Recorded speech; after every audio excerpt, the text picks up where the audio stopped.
I put my foot down and feel the worst pain that I've ever felt in my life. So this is something that's just going to hurt for the rest of your life? It's the most painful chronic pain diagnosis in the world, and there's no cure for it. I'm going to church anyway, regardless of the injury. So it's like, might as well do something while I'm there. What do you wish would have been worked into you that wasn't? We're all trying to become more Christ-like, and none of us are perfect. And that's where I realized and learned what it's like to be a part of a very healthy worship team.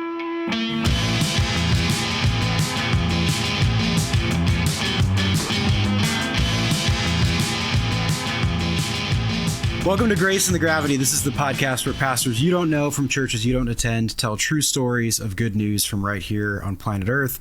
My name is Tim, and today we're sitting down with my friend Ben, who is coming at us from Kansas City, Missouri. Ben has been a worship pastor. He continues to lead worship. He flipped houses for a while, which is something I always aspired to do, but never had the confidence to believe I could actually take a house and make it better instead of making it worse. So Ben, I'm so thrilled to have you here today, man. How are you coming in today? I'm very blessed, and it's a pleasure to be here. And you're coming at us from Kansas City, Missouri. Are you at home? You're in a studio. Yeah, I'm actually in my basement. So my wife and I used to have like a music studio upstairs in one of the bedrooms, and we ended up having more kids. So then all of that stuff was put into storage, and then it ended up coming down here. Love it, man. Well, it looks awfully professional. So well done. I appreciate that.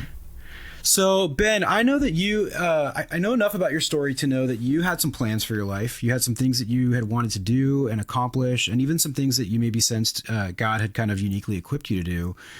And it all kind of came to a screeching halt. And so without giving too much away, I'd love to just create some space for you to share a little bit about that. Where'd you come from? How'd you end up where you're at? And what are you doing now? Yeah. So I went to Ozark Christian College down in Joplin, Missouri, and I got a Bachelor of Arts in Christian Ministry with an emphasis of worship. Now, technically, it's a 4-year degree. I did it in 5. And that was just because I was a little bit sidetracked because I found the love of my life there and then got married. And right after we graduated, we moved up here to be closer to family. And I was looking for a job in like worship leadership and like being a worship pastor or even a creative arts director. And I also had a lot of experience from when I was younger with like home remodeling. So I'd been in the construction industry since high school and loved the work, really enjoyed being able to fix things. So I was trying to find a job in worship leadership, couldn't really find anything. We went over to Chicago for like a visit there, and it looked really good and like very promising, but it was just too far away from family. And then immediately after that, my wife had lost her grandfather. So it was one of those things where it was just where we realized that the decision that we had made was more solidified, just because then it brought like our family closer together, and we were able to be there for our family whenever all of that happened and just kind of help them walk through that grief. And it was hard, and we were living with my in-laws, so there was a lot of tension there.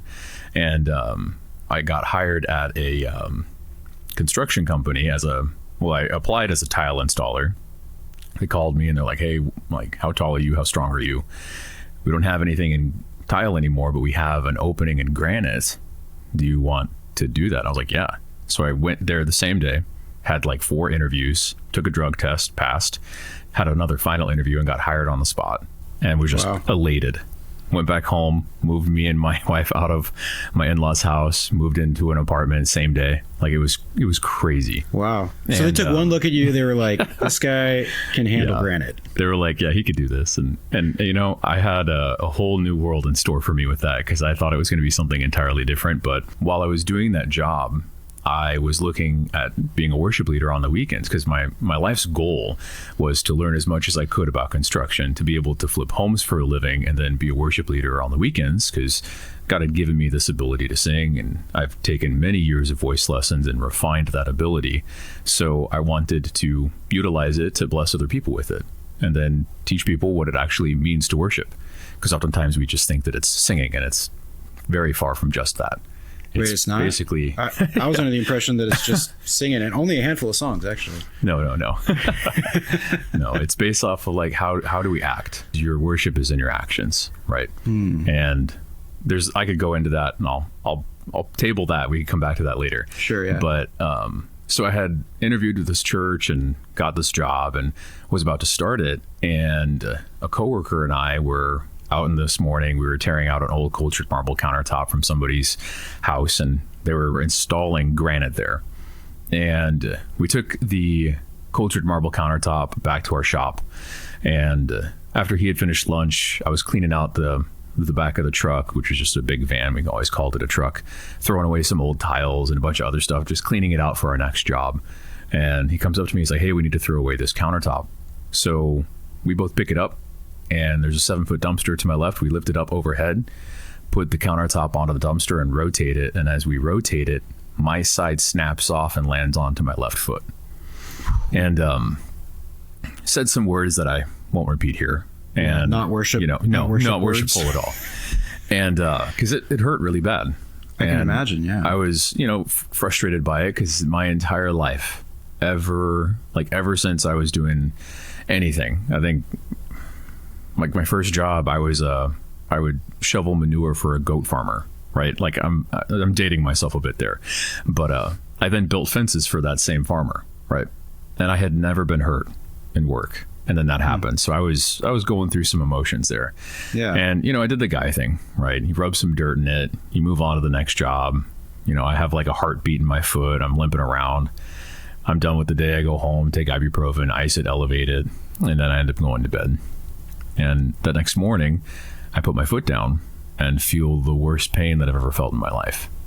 Like the way that I would describe it is it felt like I was getting stabbed, electrocuted, and lit on fire all at the same time. And wow. I limped into work. I went and told my boss about it, and then they sent me to the doctor. And then, fast forward like 3 months later, I'm getting diagnosed with something called CRPS, which stands for complex regional pain syndrome. And it's the most painful chronic pain diagnosis in the world, and there's no cure for it. So that kind of sent me down a big rabbit trail. So you didn't, so it wasn't like, it's broken, like, or you got a sprain or whatever, like, they just said, yeah, this is something that's just going to hurt for the rest of your life? Somewhat like that. So at the very beginning, they thought that I had a broken bone, which is like a little bone underneath your big toe that's attached to tendons and stuff.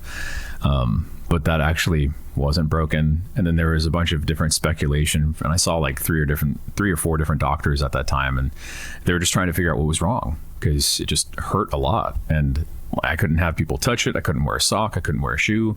I couldn't bear weight on it. And I'm over here just, thinking that it's like, okay, I broke a bone. It'll heal in, like 6-8 weeks or so, put me in a cast. And I'm just not getting better. So I went through something called desensitization therapy, which was through physical therapy. And the very first day that I want to say a physical therapist took the palm of her hand. I don't know if I can do this without it being super bright, but essentially if this is my foot, she took the palm of her hand and did this to my foot and threw me in horrible, horrible pain. And she was like, hey, next time we'll do it 2 times. I'm like, ooh. I don't want you to ever touch my foot again. But essentially desensitization therapy is you're trying to make normal touch and feeling be not painful. But then by repeatedly doing something painful, I don't know if it necessarily worked because I was in that kind of therapy for 3 to 4 years. It was very painful. Did you see any kind of progress during that time? Like any noticeable, I mean, it was one of those things where it would hurt a lot and then it would feel a little bit better and then hurt a lot worse. So it was like, as I was doing the recovery, it would have moments where it wasn't so bad, but then it was just like, it would get exacerbated by all the work that I was doing. So it was kind of all over the place. It felt like a terrible roller coaster to be on because there was way too many ups and downs. So I got a question for you, man. Because I've talked to other people with chronic pain or chronic illnesses and stuff like that. And even myself, like having dealt with depression and some mental health issues in the past, I get this impression, and my experience is that there is a difference between, hey, my arm is broken or I have a tumor that I can show you an x-ray of versus, hey, this thing hurts and I actually can't show you, like I have nothing to prove it. Like you have to take me at my word. And for me, there's I've experienced sort of like a pride or like a shame thing kind of just like, because there's nothing to show for it to prove that I'm actually hurting, like maybe people don't believe me or they think I'm crazy. So that's my experience. I'm curious to know, am I alone? Am I alone in that? Or like, was there any of that going on for you? There was a lot of that was happening, more so when I got to the point where I could actually like wear clothes again and socks and stuff. And then ultimately I got put in sort of an exoskeleton leg. I don't know, it's kind of hard to explain, but it's a hybrid prosthetic orthotic, where it's a prosthetic cuff that goes around my shin and then an orthotic strut that then goes to a foot plate. And I'm able to walk with that now, primarily. Wow. I use an H-wave unit for my pain management now. So I don't take any medication besides that. And I use that maybe 1 to 3 times a day. And that thing is amazing. I mean, I was on codeine. Help me out. What is an H-wave? So have you ever used a TENS unit before? What is a TENS unit? Okay, yeah. So no, okay. A TENS unit is like a machine that they'll attach to muscles with like electrode sticky pads. Oh, yeah. And it kind of causes your muscles to tighten. And then it causes that, it causes it to contract and then release and then contract and release. So TENS units, the waveform is either like 100% on or not on at all. So it's like 100 and 0. Whereas an H-wave goes from 100 and then goes all the way down, like 99, 98, 97, all the way down to 0 in an arc. So that then pulsates the muscle rather than just forcibly contracts it for a prolonged period, which then produces blood flow, reduces atrophy, promotes healing, and a lot of other benefits for it. And by the time that I'm finished with that, it cuts my pain by 50%. So to me, that was amazing because when I was taking meds, I was taking codeine and that wasn't even touching my pain. And then they offered me fentanyl and morphine and I just told them no. Yeah. Okay. So how are you, like, you just covered a lot of ground there in a few minutes, and which is helpful. And I'm curious, like, dude, how are you doing? I'm imagining like the first day you're like, I'll kind of get over this. Like it'll be all right. Maybe after a week, you're like, man, this is taking longer than I thought. Like at what point did you realize like this is not going well? Yeah. So I was in that like worship leader job and I wasn't able to continue doing my granite installation job because I wasn't weight bearing. And, I was just assuming I was going to get better and then I just wasn't. And, months go by and then, a year goes by and I'm just not really comprehending the fact that what I have is permanent and I didn't really talk about it and didn't want to talk about it. So I chose avoidance and just didn't really I was thinking about it in my own head and I was alone with my thoughts for a very long time, but they were very negative and very depressing. And I went through like a pretty deep bout of depression. And just because it's, the diagnosis that I have is nicknamed the suicide disease. And just like hearing that is hard. But I think the thing... Yeah, that's terrifying. Yeah. I think the thing that was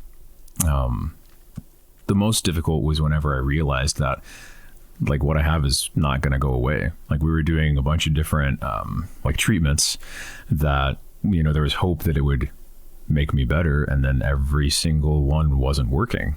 And that was kind of when I realized it's like nothing is helping. I'm taking all of these medications and nothing is working. Why?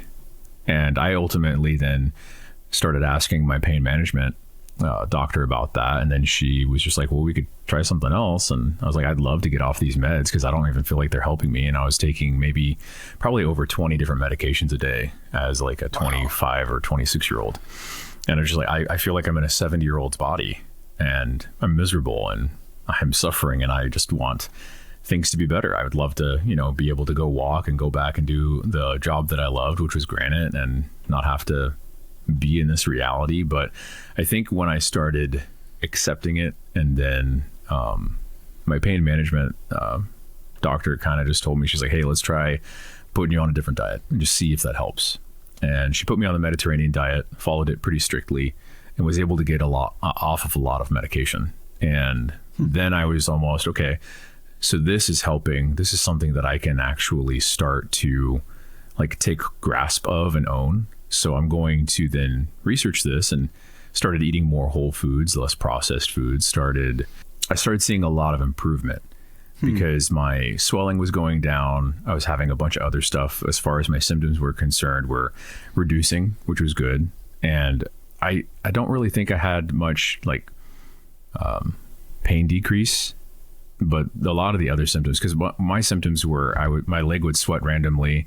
It would turn almost like a dark scarlet and purple color. So you could actually tell that I had something if you were to like lift up my pant leg or if I was in shorts and stuff. But when I'm wearing pants and I have my leg on, like I look like I'm a normal person, and no one would be the wiser that I suffer with what I deal with. So it sounds like taking the dietary control route like gave you something to that you could kind of say like, here's, I mean, I know that in anything that is approaching a feeling of helplessness, like anything that you feel like, but here's a thing I can do. Like, here's a thing that God's given me that I can sort of like move into or exercise with or experiment with, like, it feels like a lifeline. And I think it's interesting too, that like, that the Mediterranean diet seems to be helpful for a lot of people. And it turns out that's what Jesus ate. I don't know. I'm just saying. That's interesting. Yeah.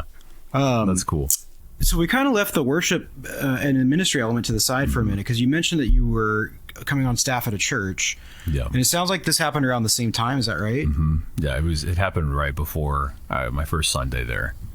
So as soon as I got like acquainted with the job, I ended up being in crutches, and then I was in crutches for 9 weeks, and then was in an e-scooter for about 4 years. The job was something that I really enjoyed, where I mean, it wasn't very big at the time, just because it was like super part-time. I think it was like 10 hours a week, and you know, I'd be there on Sunday morning. I'm going to church anyway, regardless of the injury. So it's like, might as well do something while I'm there. And I have this, you know, God-given gift that I want to use to bless other people, teach other people about worship and what that actually means.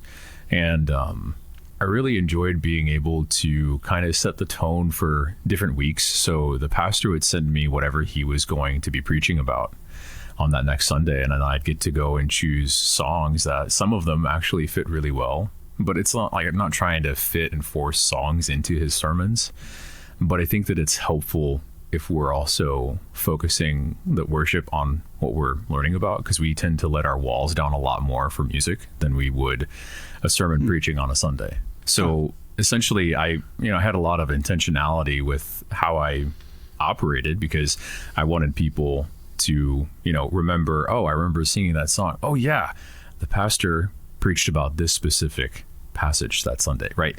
So it was kind of where my brain was going with it. And I know there's other people that have different ways of doing it, but that was just how I did it. And I got to develop a lot of really good relationships there over about a year and a half, and then ended up finding out that we were pregnant, and really excited about it. And I was more excited than she was. She was kind of terrified, and of course, when you have your first, you have no idea what you're in store for. But this is all post-injury, correct? Yes, yeah. Okay. So this is all post-injury, and we're like, what are we going to do? And I'm over here just thinking, what I can do is I can go to the elder team, and then I can ask them if I can work for 10 more hours and kind of expand my role into the youth side, and then help kind of train up the next generation, and then integrate the youth on Sunday mornings. So I pitched that to the whole elder team. And then that next Sunday I was gone because my wife and I were at somebody else's, it was one of our old friends from college. I think their son had a birthday party. We're enjoying our friends and their family and everything. And I come back the next Sunday, and one of my friends comes up to me and says, "Hey, I'm sorry that you're leaving." And I'm like, "What are you talking about?" What? And he's like, "Yeah, they announced last Sunday that you're not going to be the worship leader anymore." And I was like the Sunday what? That you weren't there? Yeah, the Sunday that I was gone. The Sunday just before, they announced to the whole church while I wasn't there that they were replacing me. And they that's announced how the I whole learned. Church. What the heck? Was It that was- okay? It was really hard to deal with, yeah. Yeah. So I'm because you're my friend, like I'm inclined to be like, okay, they're the bad guys, you're the good guys. But there's I have to be curious enough to be like, was there a miscommunication there? Like, did something just not get translated the way that it needed to, or things got communicated out of order, or was it legitimately just like cowardice and malice. Like, so I think it was like the following, like it was 2 Sundays after that initial Sunday, where our children's or family pastor was then moving on to a different job, and then they like gave him this really, really nice like section of a service and like honored him and then prayed for him. I think they gave him a gift and were really, really nice about it. And my wife, my now pregnant wife, right, is sitting right next to me, and she's just furious and sobbing. And she gets up and walks out of the church. Didn't even tell me anything. So I go after her. She's sitting in our vehicle, just sobbing. And I go and I sit with her, and she's like, I cannot go back into that building. Like, the way that they treated you, but then treated this guy is not okay. And she is, like righteous fury almost, right? And I'm sitting there thinking about it. I'm like, I can't just leave, right? It's like, even if they've hurt me, I still need to represent Christ, and I don't want to damage what Christ is doing here at this church. Regardless of how the elder team treats me, I need to do the right thing. So that conversation then more so prompted me to then go and meet with the elder team again. And I went in there more so seeking clarity. And then it ended up being me rebuking all of them, which was a really weird thing, because I'm, 26 years old rebuking 8 other adult men who are in their 50s and plus. But I was just like, hey, why did you, like, this is what I heard.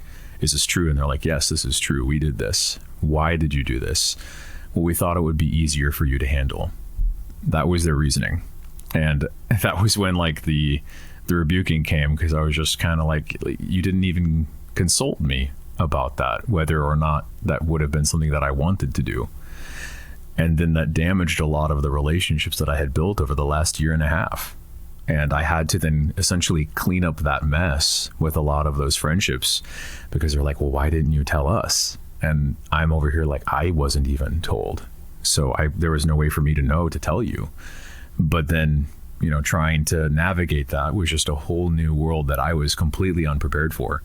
And then I think like maybe a couple of them apologized in that meeting. And then I just said, hey, I don't need your apology, but you need to apologize to my wife. And then 2 out of the 8 elders apologized to my wife, and that was it. And my wife and I prayed about it, and we were just like, okay, if this is how they're going to act, this is not a place that we can have our family. We cannot trust these people to then spiritually lead our family, and we need to go find somewhere else. But they were saying, well, we need 3 months. And I said, well, my wife doesn't want me to give you next Sunday. I said, I'll give you 3 weeks. It was either 3 or 4 weeks or something.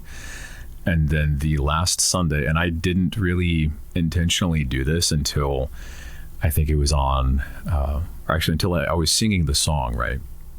It's my last Sunday, and we're going through everything, and I don't know where my thoughts were. It was somewhere else. And the next thing that I know is I'm singing the song, It Is Well. And I am leading worship on my last Sunday at this church, and I am just like trying to keep it together. Like, I am like crying, and I'm like feeling it, because I'm like, even though I was treated poorly, it is well with my soul, right? I still have God, I still have Jesus, and it was hard. It was difficult.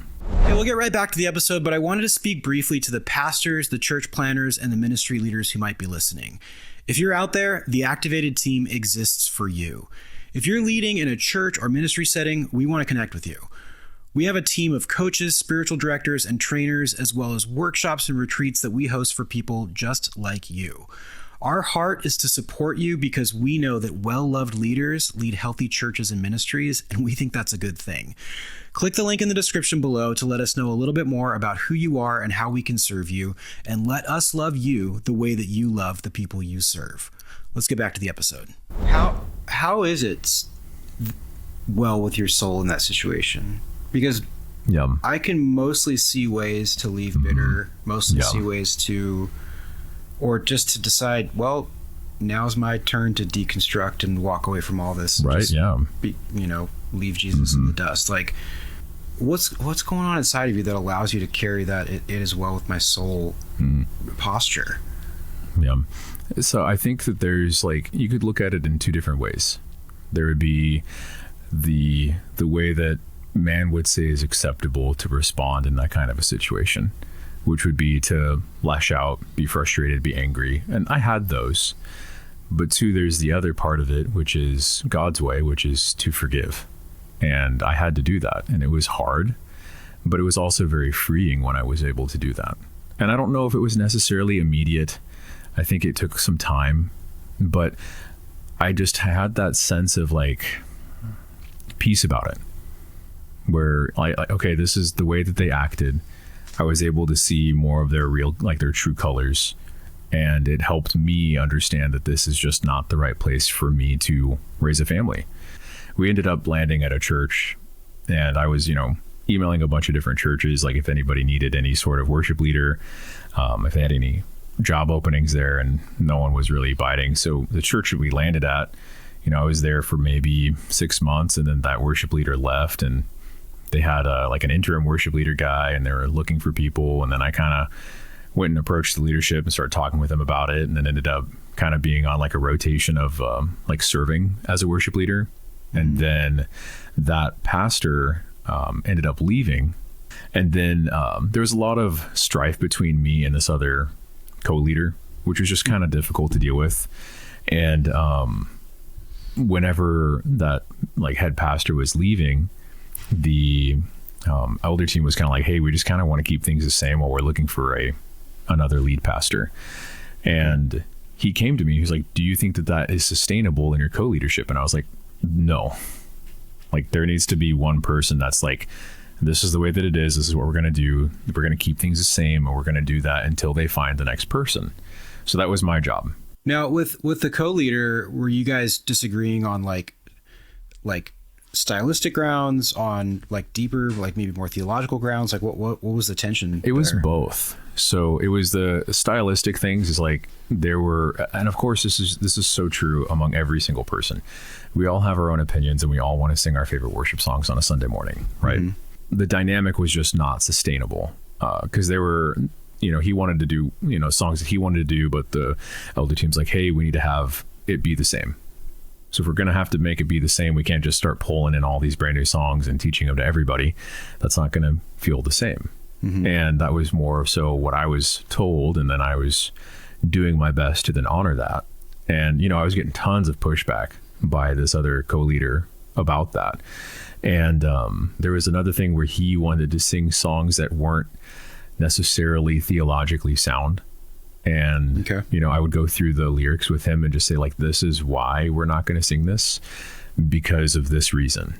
And we don't, and that was the way that the head pastor had even talked with me about it whenever I was going with him and saying, like, hey, this would be a really good song for our congregation. He's like, yes, but this specific wording is not biblical. We will not use it. And I was like, okay. That was the standard that he set.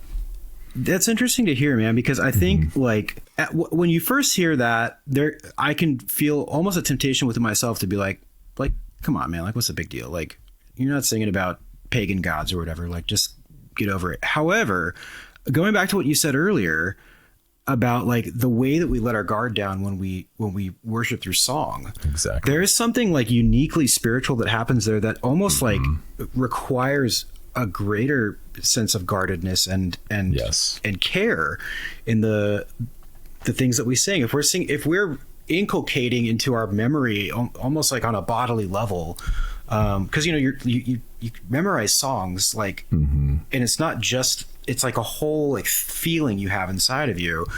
And if we're doing that to something that is even 2% off theologically, like that can take you down a really bizarre and unhealthy road. So it's funny because I could feel myself being like, what's the big deal? But the more I really listened to what you were saying, I was like, actually, this dude's right. Like that requires more care. Yes. Yeah. And then so whenever he left, the elder team named me as like the main person. And then they were like, hey, you can either remove the guy that you've had issues with, or you can keep him on. And I prayed about it. And I was like, I want to remove him. But what do I want to do? How do I want to act? And how do I line up both of those things with how Jesus would want me to move in this situation? And I had a phone call with him, and I shared the news with him. And I was like, hey, like, the whole reason I'm calling is because I don't want you to think that I'm sending you away from the worship team. I want you to be a part of the worship team, and I want you to be successful, and I want to teach you the things that I know. And that's my end goal here, is I want you to be successful. And he, I don't know, like part of me was almost like it made it worse or something. Wow. And it was a lot of second guessing every decision that I ever made. And eventually it turned into this sort of a situation where I was just like, hey, I don't need to explain myself to you. I need to explain myself to the elder team. And I'm not going to explain myself to you with this thing. I just need you to trust me. And I explained to him, I'm like, when have I ever done something that would make you lose my trust? And then, I'm still injured at the time. I'm still going through I was actually going to, at the same time. I was going to touch back on that of just like all this time you're living in chronic pain with the so-called suicide disease. I mean, and then ultimately, this is right around the time that COVID hits. So our church decided to then start moving everything online.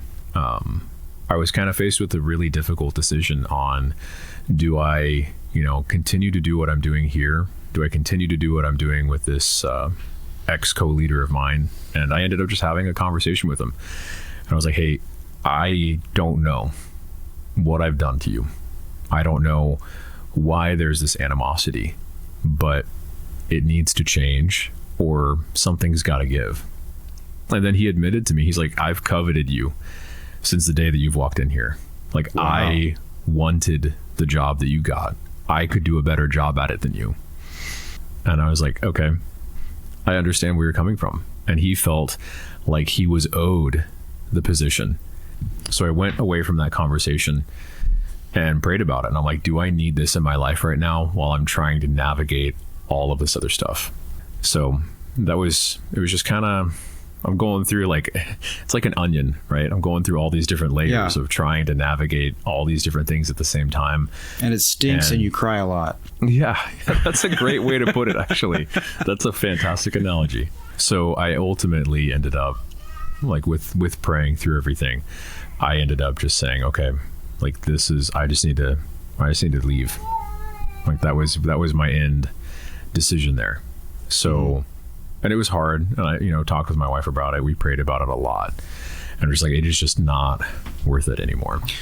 Now, was you leaving essentially handing the keys to the worship ministry over to the guy that you were having a difficult time with? I had hoped not. So I can kind of give you that answer there. Okay. So I met with the elder team there.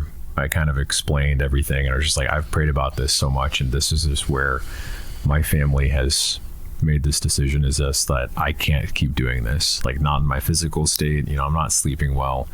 There's just been a lot of stuff, and this is just a lot of added stress, and I don't need it right now as part of my recovery moving forward. So I handed in my formal resignation, and then I handed in recommendations of all the other worship leaders that we had. And I had given them a bunch of different names of people that I would recommend. And then the one person that I said that I would not be able to recommend was my former co-leader. And I left that in their hands.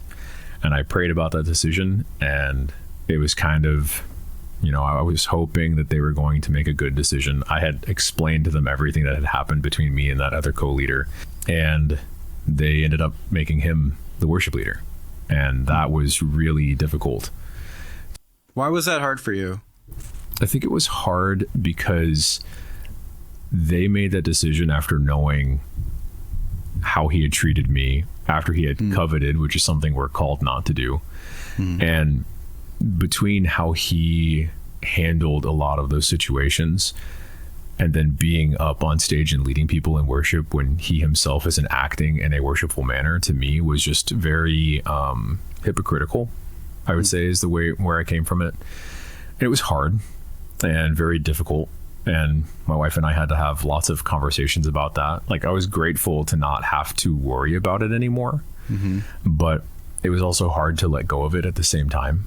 So here's a question I have for you, man, with regards maybe specifically to this guy, but more broadly, I suppose, and just relationships in general, is that Romans 12 principle of insofar as it depends on you, be at peace with all people.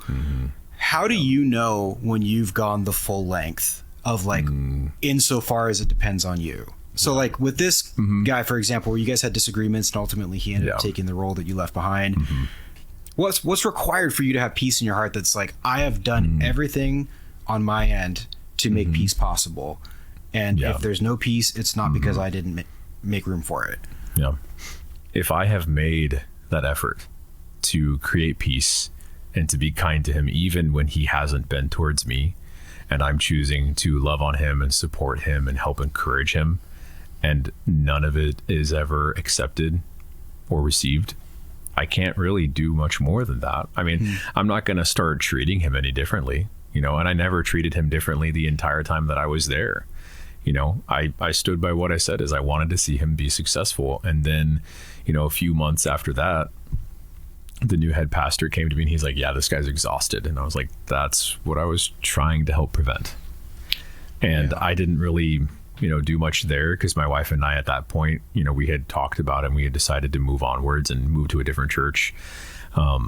And that's where I realized and learned what it's like to be a part of a very healthy worship team. And, I don't want to say that, the worship teams that I was in charge of were unhealthy. It's just that there were things that I had to deal with that I was not prepared for. Okay. I'm wondering about that, man. Like, you go to Ozark, you get a degree in Christian ministry with an emphasis in worship.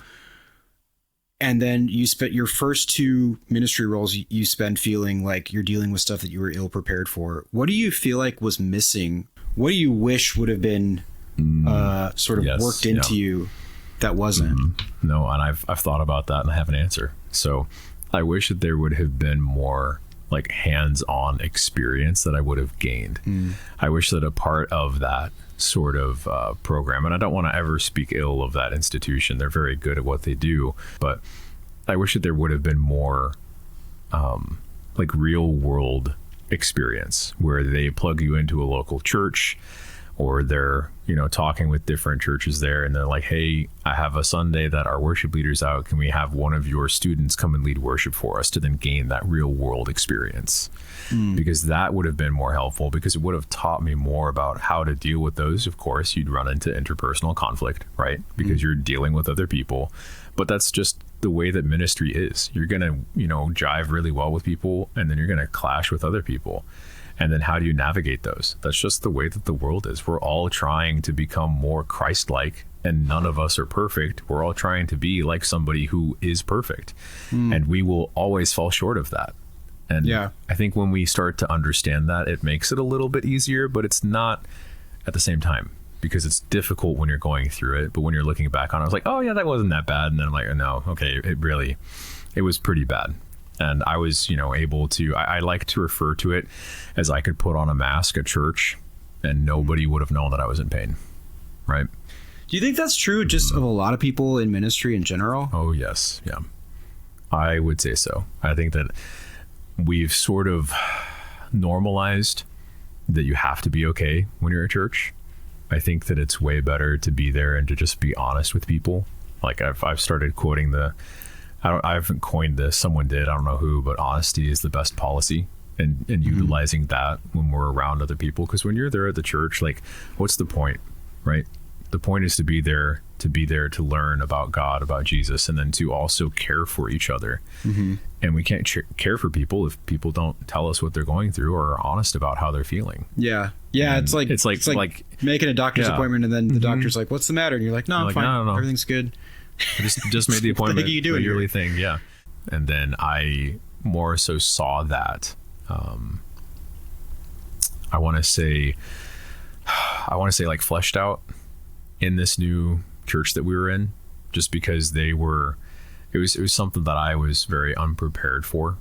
And I'm serving in the choir and in like their backstage vocalist stuff, and choir nights are hard on me. Like we're standing for like an hour and a half, and I didn't want people to pity me. I didn't want people to think less of me, that he can't stand, right? I was way too worried about what other people were going to think about me. Yeah. And I then was like dreading the conversation to talk with one of my worship leaders if I could have a stool on the nights when we did choir. And she was the sweetest person like I've ever talked to. She was like, yes, you can have a stool. You should have asked. Like, we would have given you one. It's no problem at all. Like, yeah, just go grab one. And I was like, okay, thanks. And that was like kind of like shied away from it essentially. So yeah. What's behind that? What prevents you from speaking up on day one and saying, hey, by the way, it'd be really helpful if I could sit? It was like in those moments where I'm there, you know, I'm seeing like this really, I would say, high quality like craftsmanship from all of their worship leaders, from all of their musicians. To me, it was very intimidating, right? But it was the self-perceived intimidation, right? Because everybody on staff is super humble, but it was more so like I had put that on them. Wasn't anything that they had ever done or said or acted. And then, of course, after asking that question and kind of becoming more like acquainted with them, like that whole, I guess, like fabricated side that I had placed in my own mind just fell apart really quickly. Wow. And I think it was more so like I was worried other people were going to think less of me. Man, I find it. Thank you for sharing all that, dude. I mean, that resonates. It feels familiar. And also it's interesting because when Jesus shows up on the scene, like the first thing he does is he goes and preaches like repent and believe. And like the first thing he says is repent, which is a way of saying like consider that you're wrong and think about changing your mind. Like consider a new way to think about yourself because you're probably wrong about a bunch of stuff. And that is sort of like ground zero of the Christian faith is like, hey, you're wrong about a bunch of stuff. And then we spend the rest of our life trying to hide that we might be wrong or we might be damaged or we might be broken or we might be hurting or afraid or whatever. And it's just like, did anybody pay attention on day one when Jesus was like, hey, like acknowledge your wrongness and start thinking differently? And but I get it, man. I get it. Like the temptation to be like, I'm good, I'm fine, I don't need your help, I can do this, just let me figure it out and don't let me be a burden. Right. Yeah. And the more we sort of entrench ourselves within that mentality, like the harder I think it becomes to access Jesus as he is, because he's constantly saying like, actually, I am here to help you. Like I'm here because you cannot do this on your own. Yeah. Okay, so you're at this church now, and I'm guessing that this is the church that you guys are presently at. Is that correct? Yes. Yeah. So what's working there? The one thing that I do remember and see every single Sunday when we're walking out from the green room onto backstage, there is a framed picture. It's just words, and the words say, "It's not about me." And that right there is like the heart of their entire ministry. It's not about you. Like what you want to sing, what you would prefer be done, how you want to do things. The whole point, why are we doing this, right? Is we want to create an environment in which people worship. We want to be up there on stage and lead people in worship. Like, because I think I even said this before, is like worship wasn't just singing, it's how you act. And I think too, it's how we act towards other people. So like a good example here is I don't like doing dishes. My wife doesn't like doing dishes more. So then on those days where, you know, I'll wake up in the morning and there's just a bunch of dishes there, or before I go to bed, there's a ton of dishes left over from dinner, I will go and do them even though I don't want to, because I'm doing that as an act of worship towards God. And to me in those moments, you know, I'm doing something I don't want to, but I know that I need to do so that I can love on her. It's something that's very, I would say, therapeutic, which is kind of weird to say. Yeah. So you're describing worship as like that worship to God is also an opportunity to care for and have affection for another person, which is interesting. That's way better than how I worded it. Yeah. No, well, I mean, that's what I heard. And I find that really interesting because a lot of times you hear in church, it's sort of like, hey, we're going to worship and this is to God, and now we're going to have a sermon, and this is maybe a little bit more about how you're going to live your life with other people. And it's like, we kind of know they're sort of related, but they feel like two different avenues. Like there's worship and then there's how you live. And man, I'm really compelled by the way you're describing that, of like, suppose doing dishes as an act of service to my wife is also worship to my God. Like, man, that makes don't tell my wife that, because she's going to tell me I need to do the dishes all the time. She's like, you can serve and worship at the same time. You need to spend more time worshiping God. Exactly. But man, what a great picture. I mean, that really adds some, I don't know, like some volume to what worship can be. Yeah. And then too, like in my situation with still dealing with chronic pain, there are some days that let's say I've slept 2 hours and I'm in a lot of pain, and I can go up there and still worship God as an example, and no one really needs to know. But for the people who know, like for the people who know, like, hey, Ben is in a lot of pain all the time, and he's up here singing songs of praise to our God. Like, man, that's a gift. Like, to be able to witness that and see, oh man, it is actually possible to worship in all seasons. Absolutely. And I think it's really unique. The experience that I get to have is when I'm on stage, and even in those moments, right, where it's like, it's really hard, like it's really, really hard on me, is I get that perspective to see the entire congregation worshiping the same God at the same time. That's something new. Like, that's something completely amazing to be able to witness. It makes me think, man, of like, when I was a kid in youth ministry, going to youth camps or revivals or whatever, and there was kind of this picture, this idealized picture of what worship is like. Everybody's stoked, like everybody's so happy to be worshiping God. They're praising, they're smiling, maybe they're crying happy tears, whatever. But the realer picture of worship is closer to what you're describing, where it's like, that person is stoked on Jesus. This person's having the worst day of their life. This person just went through a divorce. That person over there is fighting addiction. This person's celebrating the birth of their grandchild or whatever. And all of that aimed in the direction of God, and saying, God, whatever we're bringing to the table, we bring it towards you and offer it as a gift. And that, dude, I'm loving this conversation, because when you said, like, worship's not just music, I'm like, yeah, I've heard that before.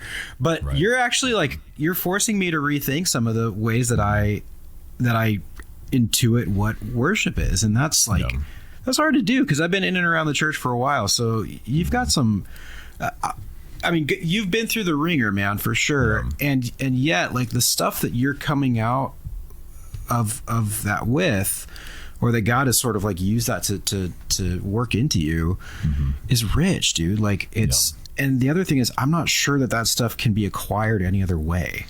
Like, I don't know that you could read a book and be like, oh, like that's what worship is. Like, you have to be up there at a level 8 pain, singing a song of God to God, in order to understand what that's like. And I think it's more difficult when it's a song that I don't like. I sing it anyway in a worshipful way to God, because it's not about me, right? It doesn't matter what I'm going through. I need to move out of my own way and exalt God regardless of it. I mean, I'm hearing a lot of like, I want to say I'm hearing good fruit. And what I don't mean by that is like, and therefore everything you've been through, all the pain is fine. It's not a big deal. Like, not at all. I think it occurs to me that it's valuable for us to be able to say, like, this is really, really hard and really, really painful, like more so than you probably ever even conceived was possible. And that's true. And none of that is diminished in any way when we say, and also there are good things that have come out of it that couldn't have come about any other way. I do think that we tend to sort of like live in the darkness and be like, man, it's all bad news. And maybe some good things happen, but it's really painful. Or like, oh, who cares about the pain? Because it's all fine. God's going to redeem it all. And so it's not a big deal. And in the meantime, it's like, actually it's both. Both of those things are true. I think the thing that was really interesting too was then singing in worship service. I'm in the auditorium, and I'm raising my hands and we're singing the song Tried by Fire. Like, I want to be tried by fire, purified. God, take whatever you desire. Lord, here's my life. And I remember after singing those words, my eyes are closed and I'm just like talking to God. And I'm like, God, I don't want to be tried by fire. And then God put it in my mind. He's like, Ben, you've dealt with burning pain for almost 10 years. Like, you've been tried by fire. Come on. And it just hit me. And I like, man, I'm not super emotional. I like to say that, but man, I was bawling. I was a wreck. I'm sobbing. And then that kind of just set the tone. I was like, okay, well, I have all this recording equipment. I have this cool sort of studio set up here, right? And then I started a podcast, and the book that I'm writing is all by the same name, which is called Tried by Fire. So that's where all of it came from. And just seeing what God did through all of those things, because I was so focused on what I thought I wanted for my life that I wasn't paying attention to what God had in store for my life, right? Well, Ben, you've been awfully transparent with us today, man, and I want to thank you for that. And your story is connecting with me on a lot of levels, and I expect it will with some of the people who are tuning in. I'd love to ask you a couple questions that I try to make a habit of asking everybody we have on the show. And the first question is just, with all that you've been through, the chronic pain, the setbacks in ministry, the difficulties that it posed to you and your wife, do you find that ministry is still worth it? Absolutely. And I can actually give you a real life example. So it was one Sunday, I think it was about a month ago. And, you go back a couple Sundays too from that. So I met this guy. My wife works in our kids ministry. So, the mornings that I serve, I'll go after first worship service is over. I'll go buy a coffee and a burrito from our cafe, and then I'll go bring it to her. So that Sunday, there was a guy sitting in a chair, and his name's Scott. And he, was suffering from pretty chronic knee pain. He, was walking around with a cane and just sitting down. And I went and struck up a conversation with him, kind of shared a little bit about me, asked him some questions about him, then shared my story with him, and kind of referred to him. I use this device called an H-wave unit. You should look into it for your knee pain, because people use it for low back pain. They use it for knee pain, use it for everything. I was like, it's helped me. And if it can help you, I would love that to happen. Like, I want you to not be in so much pain. So then this is that one Sunday that I had began talking about. So I wake up, my wife's out at a different campus, and I was going to go to our, home campus and everything. And I wake up, and it's like, 10 minutes before service starts. And I'm just like, I'm just going to roll over. I'm just going to go back to bed. I was like, no, I just felt like I should go to church. So I get up my youngest. We get up, we go to church. I get in line at the very last second to get my coffee and my breakfast taquitos, So I grab those and I go into the kids wing, and I see Scott as I'm leaving the kids wing after I drop off my son. I was like, hey, how are you doing? He's like, dude, I got my H-wave and it cuts my pain from a 5 to a 2. I was like, that's amazing to see. And I'm like really, really happy for him. We're talking. And then he stops me and he's like, hey, there's this guy that just started serving on our security team, and I want you to meet him. So we go in and I start talking to this guy. His name's Rocky. And Rocky, he was suffering from this ankle pain or something.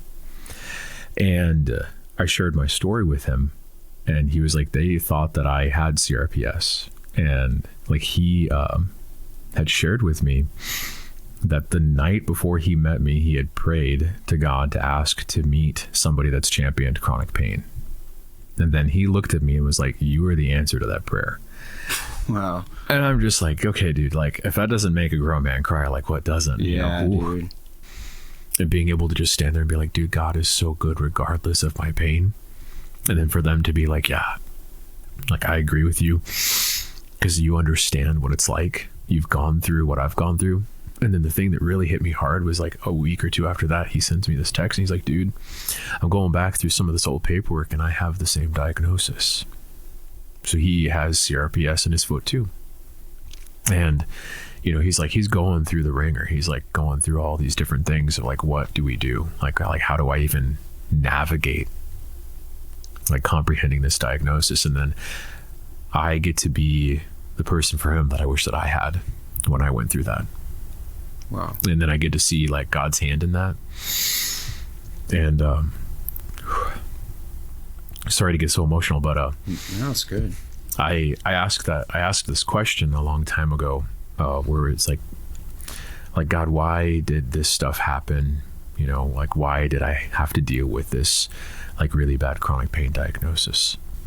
I kind of, after asking that question for like over 10 years, started to see an answer, which is because there's people out there like Rocky. And it just, man, it made sense to me. I was like, okay, so there's people out there like Rocky that just need to see someone else that has gone through something, that are still saying that God is still good regardless of it, and championing that, and then encouraging them through whatever they're going through. And then too, it's like other people can't ever be encouraged if you don't tell other people what you're going through, right? Yeah. So it's more of like a call to action type thing. It's like, go tell someone your story, go share your story, and speak of how good God is regardless of what you've gone through. It sounds like ministry to me, man. It's hard to argue with that, and with the fruits of that. So the last question I have for you, Ben, is really simple. It's just, is Jesus still good news to you? Absolutely. Yeah. I mean, I wouldn't be here if it wasn't for Jesus. And there's probably like 5 answers to that answer there. So yeah, I'll leave it there. That's good. Ben, would you mind praying for some of the people who are listening? And we might have some listeners who are dealing with chronic pain or other type of seemingly unresolvable issues. Would you just lift them up before the Father as we close? Yeah, absolutely. God, I thank you so much for just waking each and every one of us up today, being able to bless us with your presence, to be able to speak of your goodness to other people, to be able to worship you for who you are and all of the things that you've done in our lives and that you continue to do in the lives of other people. And God, I ask that those people that are listening today that have gone through difficult things in ministry or have gone through difficult diagnosis or are dealing with chronic pain, that you would just be there, that you would give them a sense of overwhelming peace, an overwhelming sense of being content in where they are, that you would let them know that you were there with them, that you were walking with them every single step of the way. And that, God, that, there are people out there like me that had plans for their lives, and then they finally get to see the plan that you have in store for them. And ask, God, if they're still trying to figure that out, God, that you would just show them, that you would just remind them of all of the goodness that you've done in their lives, so that they can look back and say, God is trustworthy. I've seen how he's moved. I may not know where he is taking me, but I trust him to take me the right way. Yeah.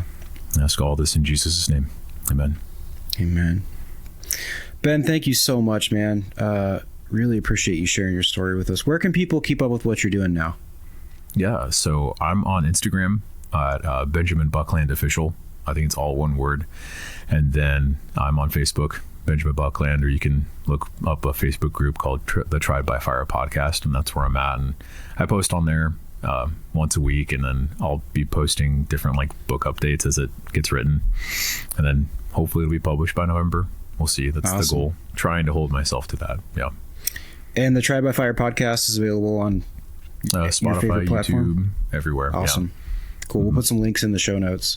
Sweet. Ben, thanks so much for being with us today. And that is going to be it for us this month on Grace and the Gravity, where pastors you don't know from churches you don't attend tell true stories of good news from right here on planet Earth. We'll catch you guys next time.